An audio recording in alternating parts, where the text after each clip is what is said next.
What are you driving this year at Pikes Peak? What's going on this year? I am driving an Audi RS3, well, LMS, but it's not. So it's a bit of a weird mix match car. We, this company, Blue Water Performance, bought Compass 360's old S3 Grand Am cars. Okay.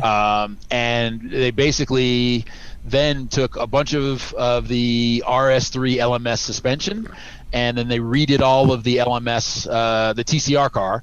They did all of that bodywork in carbon. So the car itself is 90% of a TCR car, the Audi TCR car, but now we've got 600 horsepower. We've got carbon bodywork, so the car's lighter. We've got JRZ suspension, so we've now got four-way suspension. We've got wider tires. We got everything. So it's a badass little car. And it's a front-wheel drive or all-wheel drive car? It is a front-wheel drive car. So we're going back. When I broke the record in the TTRS, Acura came back with a full factory effort, and one of their works drivers, Nick Robinson, and then he broke my record by, I think it was 8 seconds. And so we're like, okay, we can do this. So the Blue Water guys really wanted to do it, so they hired me on to drive their car. Last year we were on pace based on all the testing, but then because of the delays in the race, we got the worst weather I have ever seen on the mountain. What does the worst weather you've ever seen look like? Well, it looks like if you were to watch the car from outside, because I've seen the video, by the time we got to the midpoint of the hill climb, there was so much standing water there that there was actually a wake coming off the car. Oh, so the worst weather it looks like is rain. We're talking about rain. Well, no, we're talking rain. We're talking hail. We're talking sleet. Like, it was like biblical. I mean, seriously, animals marching 2 by 2. And you're on slicks, I imagine, right? We're on slicks. So I ended up right after we came through Glen Cove, which was the midway point. I just called it quits because it was just they're literally just getting through the corner. The car was just sliding everywhere, and there's no control. So what do you do at that point? Do you pull over, or you just slow down and drive to the top at a more reasonable pace? No, it wasn't even that. Like, literally, like, there's so much water standing there. Like, if you stopped, the car would just slide. Oh God! So it was literally there's a spectator spot just past Glen Cove, actually all the way through, and there was just a good spot for me to pull over. So I pulled over and we just bailed. It's the first time I've not finished Pikes Peak, but it just didn't make sense. It's not like you were going to set a good time. I mean, at that point, all you're doing is risking the car, and for what? Who gives a shit? Setting the record for boats. You're right, exactly.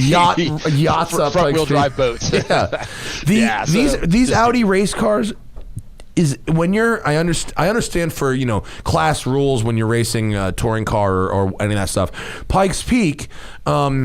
Is a little, as far as I understand it, and please correct me if I'm wrong, seems like it's a little more run what you brung. Is there any advantage to running an all-wheel drive car, or not really when there's grip, when there's tarmac?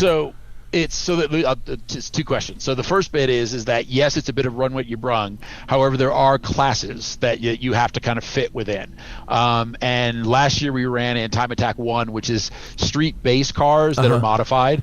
But this year they changed the rules a little bit, so we're now running in Unlimited. And the great thing about the Unlimited rule set is it's literally like one sentence, and the sentence is bring a car capable of breaking the record. Is that really the entire qualification? Pretty much. That's it? Really? Pretty much. I mean, there's safety stuff, roll cages and whatever, but literally, like, but performance-wise, it's if you check this box, you better be going for it. Otherwise, stop. Exactly. So does the class that you're running in not allow you to run all-wheel drive, or does it and you choose not to?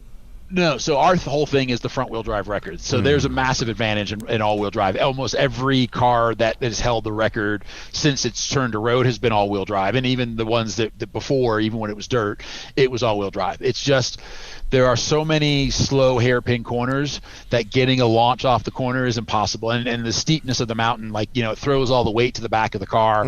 So front-wheel drive is highly compromised.